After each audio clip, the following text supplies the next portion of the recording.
नाचे तू ओइलू गोरी केहू ना तुके छोरी।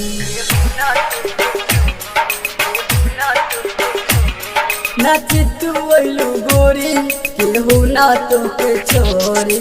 लागता कि जइबू तू स्टेज हवे के टोरी। नाचे तू ओइलू गोरी केहू ना तुके छोरी। नाचे तू ओइलू गोरी केहू ना तुके छोरी। लागता कि जइबू तू स्टेज हवे के टोरी।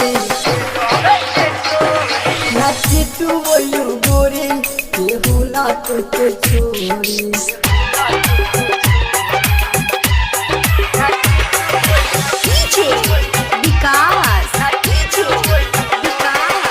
मटियार कला सीतामढ़ी।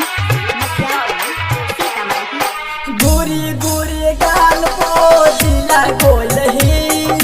नागिन जैसन चाल पर जियल भइल मुश्किल।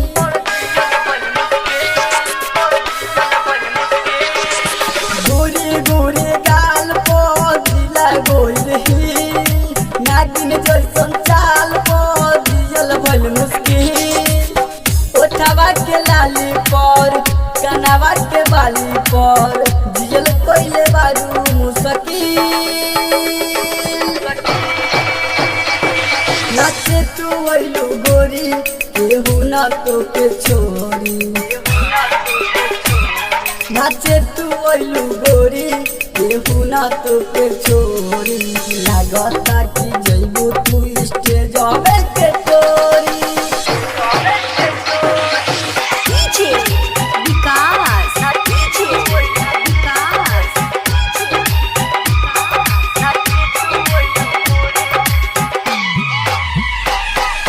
राइटर कुणाल नंदन से गली अखिया मिल।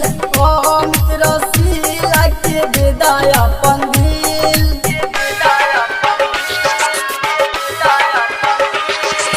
राइटर कुणाल नंदन से गली अखिया मिल। अमित रसीला के बेदाया पंदिल। उम्र 16 साल बा भइल बा बाल बा। जियल सबके भइल बा नाची तू ओइलू गोरी केहू ना तुके छोरी। नाची तू ओइलू गोरी केहू ना तुके छोरी। लागता कि जइबू तू स्टेज हवे के टोरी।